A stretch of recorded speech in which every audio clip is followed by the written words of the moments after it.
in today's video, I want to talk about bigger. So I've been so inspired by watching the Red Bull King of the Air and just watch the effortless jumps they do in Cape Town. And as maybe it looks scary for you, for me it looks amazing how like those riders are sending it. So today I want to talk a bit about this.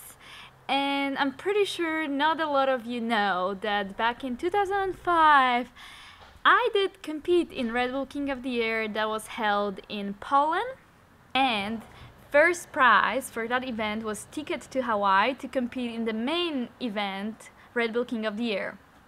And somehow I won that ticket and went to Hawaii. At the time there was a lot of controversy saying like, why did I win? I've been kiting only for 1 year and I'm 15 years old, and what do I know about kiteboarding? Obviously. The judges decided that I was the most progressive rider at the time and a rider that Poland should be proud of, and I should be the person representing the country on that event. And I went. I did terrible in that event. I didn't know how to compete. I didn't know what was going on. You know, Hawaii, super windy location, big waves. Yeah, it was definitely an eye-opening event for me and a life-changing experience. After coming back from that trip, I knew what I want to do. I knew that I want to be a pro rider. I knew that kiteboarding is the best thing in the world and I want to do it to the end of my life, or at least for as long as possible.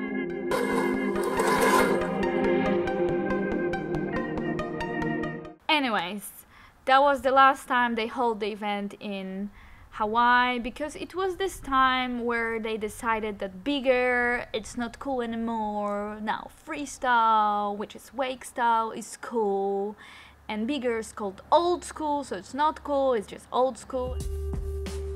Because my YouTube channel is about giving you tips and making you a better kiteboarder, today I want to talk about how to jump higher.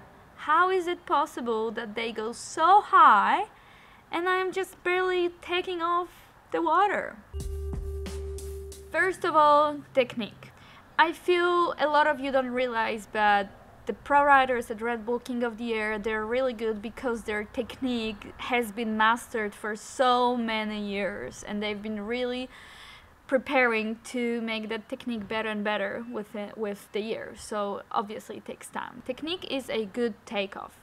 So you want to make sure that you're edging hard, that you're building a tension between you and the kite, that you have proper speed, so not too fast, not too slow, because if you're going too fast you're not going to be able to hold the rail strong enough, and if you're going too slow you're just not going to go as high.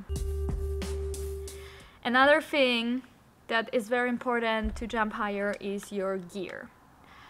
I feel like a lot of people don't have gear suitable for what they want to do. For example, they have wave riding gear and they want to jump high, and they're like, oh, I cannot jump really high. Well, there are certain kites that will take you higher. The certain length of lines will take you higher. Your board will take you higher.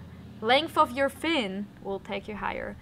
And you really have to check what's most suitable for you, because there are bigger riders and smaller riders. So for example, for me, different kite will take me higher. If you're a bigger rider, there'll be a different type of kite that will take you higher, because also you have different technique and everything. So it's really good to test different type of gears, different boards, different length lines, different kites, and this is what all the riders at Red Bull King of the Air do.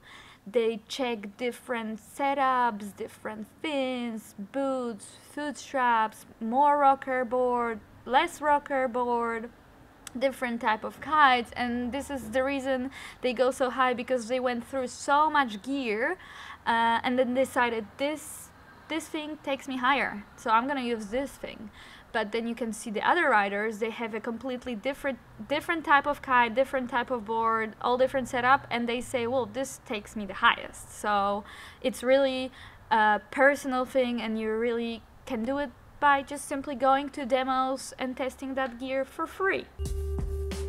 And the last but not least important factor is that there are certain locations that the wind is stronger and more dense. So thanks to that, you're gonna jump higher instantly. So if you are at the location that the wind's like 16 knots and very warm, you're not gonna jump high, and you'll need to put a lot of effort to jump higher. So if your location is not very windy, it's a good idea to work on the technique, on the proper takeoff and testing your gear. So then once you go to the better location, like for example Cape Town, you won't have to worry about technique, you'll just worry about sending it. Okay, it's really windy today and I can see the riders already sending it, so I'm gonna go and join them. And just remember what I said earlier about technique, proper gear and the windy destination, and I'm sure you'll be sending it in no time.